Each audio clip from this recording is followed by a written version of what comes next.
नमस्कार दोस्तों, कैसे हो? उम्मीद करती हूँ अच्छे ही होंगे। रसोई से कांच का गिलास टूटने की आवाज़ सुनकर दादी माँ आरती पर बुरी तरह बरस पड़ी। इतनी बड़ी हो गई है लेकिन सलीका नहीं आया। एक गिलास पानी लाने के लिए कहा तो गिलास ही तोड़ दिया। कल को पराई घर जाएगी तो यह सब यही कहेंगे कि कुछ सिखाया नहीं। हमारी नाक कटाएगी क्या? दादी माँ जानबूझकर तो तोड़ा नहीं है, गलती से टूट गया है। आरती ने सफाई देते हुए कहा, अच्छा एक तो गिलास तोड़ दिया, ऊपर से जुबान चला रही है, सब पता चल जाएगा जब सास चोटी पकड़ कर मारेगी। यही सब सुनकर आरती रो पड़ी। हमेशा ही दादी माँ की यही चिक रहती है, छोटी सी भी गलती हो जाए तो पराए घर जाएगी तो हमारी नाक कटाएगी, सास चोटी पकड़ कर मारेगी कहकर डराया करती। जोर से हंसती या तो कहती, दूसरे घर जाना है, बत्ती सी मत दिखाया कर। सारा दिन बात बात पर टोकती रहती हैं। माँ भी दादी माँ के सामने चुप रहती हैं। उसने कभी माँ को जोर से बोलती या हंसते हुए नहीं देखा। वह हर काम बड़ी सावधानी से करती हैं। भूल बस कुछ गलती भी हो जाती है तो दादी माँ पूरा घर सिर पर उठा लेती हैं। पिताजी की भी हिम्मत नहीं पड़ती कि उनसे कुछ कहे।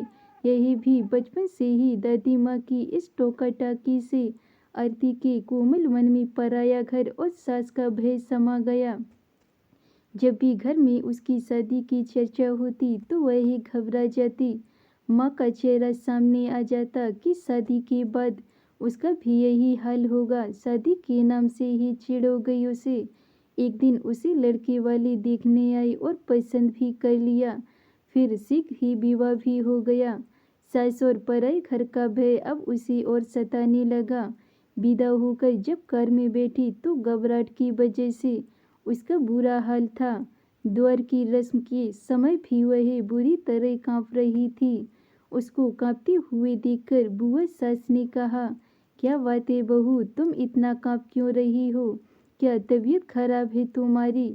अरे बुआ, आप समझती नहीं हो, हमारी भाभी जी को 104 डिग्री प्यार का बुखार चढ़ गया है, इसी वजह से कपकपा रही हैं।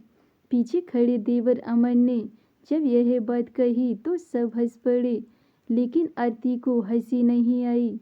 सभी रस्में पूरी हो जाने के बाद उसे उसके कमरे में भेज दिया गया।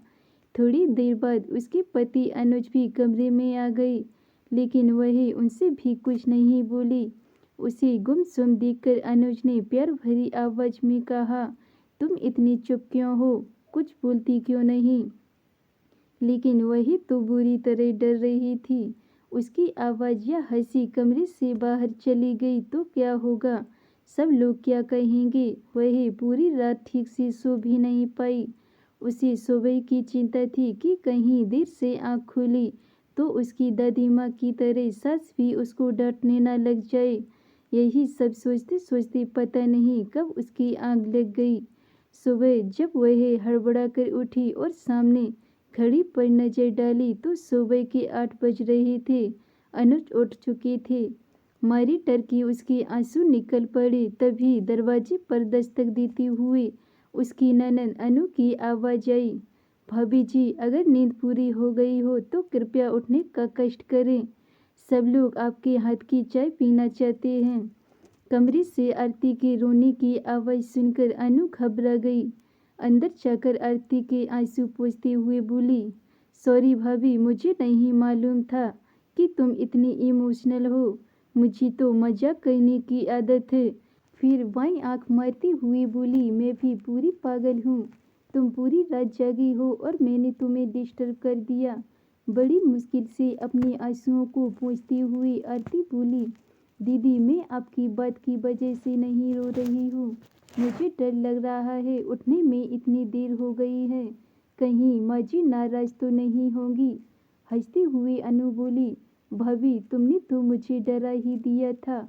वैसे तो यहाँ सभी लोग जल्दी उठते हैं, लेकिन कभी कभार देर हो जाए तो कोई बात नहीं, लेकिन रविवार और छुट्टी वाले दिन सुबह खूब आराम से उठते हैं। आरती नहा धोकर रसोई में चली गई और सबके लिए चाय बनाने लगी। वह बहुत ही सावधानी से काम कर रही थी, कहीं कुछ गलती ना हो जाए। चाय की ट्रे लेकर जैसे ही वह रसोई से बाहर निकली, अमन ने उसे डराने के लिए कहा, भाभी आपके सिर पर छिपकली है। यही सुनते ही उसके हाथ से चाय की ट्रे गिर पड़ी और वह बुरी तरह घबरा गई कि अब तो सास चोटी पकड़कर मारेगी। वह सिसकते हुए बोली, माँ जी, अमन भैया न रुलाई के कारण वह आगे कुछ नहीं बोल पाई। तब सासू माँ ने उसे समझाते हुए कहा, बेटे, कोई भी गलत काम जानबूझकर थोड़ी किया जाता है। वही तो कभी कभार असावधानी के वजह से गलतियां हो जाती हैं। इसमें रोने या घबराने की क्या बात है। वो तो अच्छा हुआ कि तुम जली नहीं। ये चाय के कप तुमसे ज़्यादा महंगे थोड़े ही हैं। हाँ माँ, तुम बिल्कुल ठीक कहती हो। और फिर इन कपों का भी अंत समय आ गया था। होने को कौन टाल सकता है, कहते जोर से हंस पड़ा अमन। एक दिन शाम को सब लोग बैठे बातें कर रहे थे। अनुज ने सभी को एक चुटकुला सुनाया तो सभी लोग खिलखिलाकर जोर से हंस पड़े। आरती भी जोर से हंस पड़ी। उसको हंसता देखकर सास बोली, कितनी अच्छी लगती हो हंसते हुए। खुलकर हंसना जरूरी होता है, गुमसुम रहने से बीमारियां घेर लेती हैं। अब तुम उसे हंसा हंसा कर उसका स्वास्थ्य ठीक रखना, कहते हुए ससुर भी हंस पड़े। अचानक अनुज बोला, माँ, हमारी साथ धोखा हुआ है। तुम्हारी बहू तो गूंगी है। तू खुद ही इतना बोलता है कि उसे बोलने का मौका ही नहीं मिलता। फिर आरती के सिर पर प्यार से हाथ फेरते हुए सास बोली, गूंगे होंगे तेरे दुश्मन, मेरी बहू तो लाखों में एक है। धीरे धीरे उसने महसूस किया कि उसकी गलती पर सास डांटती नहीं बल्कि कितनी कुशलता और प्यार से समझा देती है। उसके अच्छे कामों की कितने खुले दिल से प्रशंसा करती है। भूलवश कुछ गलत हो भी जाए तो कभी कभी ऐसा भी होता है, कहकर हंसा देती है और फिर बाद में प्यार से समझा भी देती है।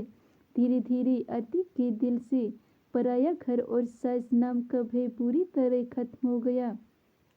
थोड़े दिनों बाद आरती अपने पिताजी के साथ मायके आ गई। दादी माँ ने पिताजी से बहुत उत्सुकता से पूछा, क्या ससुराल वाले इसकी कुछ शिकायत कर रहे थे।